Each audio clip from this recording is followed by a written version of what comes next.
సెకండ్లో ఎర్ర button నొక్కుతాడు, account నుంచి 100 రూపాయలు ఉష్ పోతుంది. ఎట్లా పోతుందో చెప్పాలి కదా. కరెంటు ఛార్జీలు 9 సార్లు పెంచి బాధుడే బాధుడు, ఆర్టీసీ ఛార్జీలు 3 సార్లు పెంచి బాధుడే బాధుడు, ఇంటి పన్ను పెంచి బాధుడే బాధుడు, పెట్రోల్ డీజిల్ గ్యాస్ ధర పెంచి బాధుడే బాధుడు. రేపో మాపో వాలంటీర్ వాసు ఇంటికి వస్తాడు పుస్తకం పట్టుకుని. ఇంట్లో కుక్క ఉంటే అమ్మ కుక్క ఉందని కుక్క పైన కూడా పన్నేస్తాడు ఈ జగన్. ఏమా వాటర్ బాటిల్ ధరలు పెరిగినాయా? President medal, Andhra gold, boom boom పైన కూడా బాధుడే బాధుడు. ఎవరిని వదలబెట్టాడు ఈ జగన్.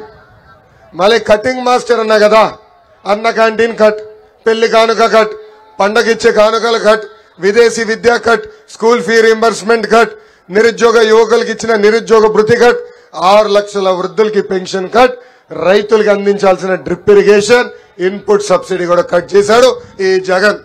అసలు భారతదేశ చరిత్రలోనే 100 సంక్షేమ కార్యక్రమాలు కట్ చేసిన ఏకైక ముఖ్యమంత్రి ఈ సైకో జగన్. ఇక్కడ ఉన్న కార్యకర్తలందరూ గుర్తుపెట్టుకోవాలి. అసలు ఆంధ్ర రాష్ట్రానికి సంక్షేమం పరిచయం చేసిన వ్యక్తి విశ్వవిఖ్యాత నట సార్వభౌమ స్వర్గీయ నందమూరి తారక రామారావు గారు. ఎస్టీ సోదరులు అనేక ఇబ్బందులు ఎదుర్కొంటున్నారని ఆనాడు ఏకంగా ట్రైకార్ ఏర్పాటు చేశారు, ఐటీడీఏలు ఏర్పాటు చేశారు. తద్వారా మనకి ఇల్లు కట్టారు, రోడ్లు వేశారు, తాగునీటి పథకాలు ఏర్పాటు చేశారు. అన్న ఎన్టీఆర్ తర్వాత బాబు గారు కూడా వందలాది సంక్షేమ కార్యక్రమాలు మన కోసం తీసుకొచ్చారు. అన్న క్యాంటీన్, పసుపు కుంకం, అన్నదాత సుఖీభవ, చంద్రన బీమా, విదేశీ విద్య, స్కూల్ ఫీ రీంబర్స్మెంట్, ఇట్లా చెప్పుకుంటా పోతే 100 సంక్షేమ కార్యక్రమాలు మన బాబు గారు అమలు చేశారు. ఇప్పుడు పవన్ అన్న, చంద్రబాబు గారు కలిసి బాబు సూపర్ 6 ప్రకటిస్తాం జరిగింది.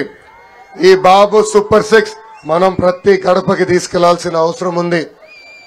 యువకులకి మన ప్రభుత్వం ఏర్పడిన మొదటి 5 సంవత్సరాల్లో 20 లక్షల మందికి ఉద్యోగాలు మనం కల్పించబోతున్నాం. నిరుద్యోగ యువకులు ఎక్కడ ఉంటే ప్రతి నెల 3,000 రూపాయల నిరుద్యోగ భృతి కూడా మన ప్రభుత్వం ఇవ్వబోతుంది. స్కూల్కి వెళ్లిన ప్రతి విద్యార్థి తల్లిదండ్రులకి ప్రతి సంవత్సరం 15,000 రూపాయలు మన ప్రభుత్వం అకౌంట్ లో ఇవ్వబోతుంది. అంటే ఒక్కరుంటే 15,000, ఇద్దరుంటే ఎంత 30,000, ఇంట్లో 3 బిడ్డలుంటే ఎంత 45,000 రూపాయలు మన ప్రభుత్వం ఇవ్వబోతుంది. ఇంకా ప్రతి రైతుకి 20,000 రూపాయలు ఇచ్చి ఆదుకుంటాం. అది కూడా ప్రతి సంవత్సరం అందిస్తాం.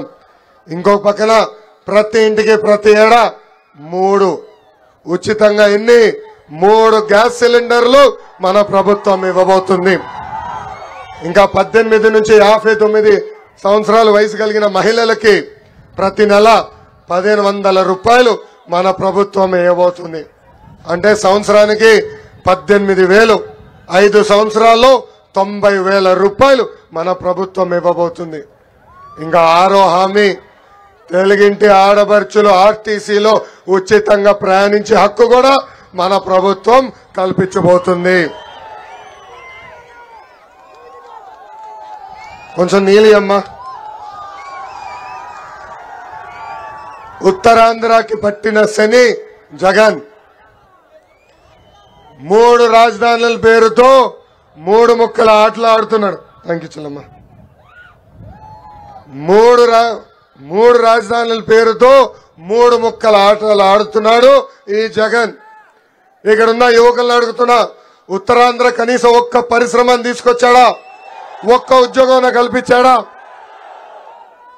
ఇప్పుడు ఏకంగా మనం కట్టే పన్ను ద్వారా 500 కోట్ల రూపాయలు ఖర్చు పెట్టి ఏకంగా ఆయన కోసం ఒక ప్యాలెసే కట్టుకునే పరిస్థితి ఈ రోజు మనందరం చూస్తున్నాం. ఆనాడు మూసిపోయిన షుగర్ ఫ్యాక్టరీలు అన్ని తెరిపిస్తా అన్నాడు. ఒక్క ఫ్యాక్టరీ అన్న తెరిపించాడా?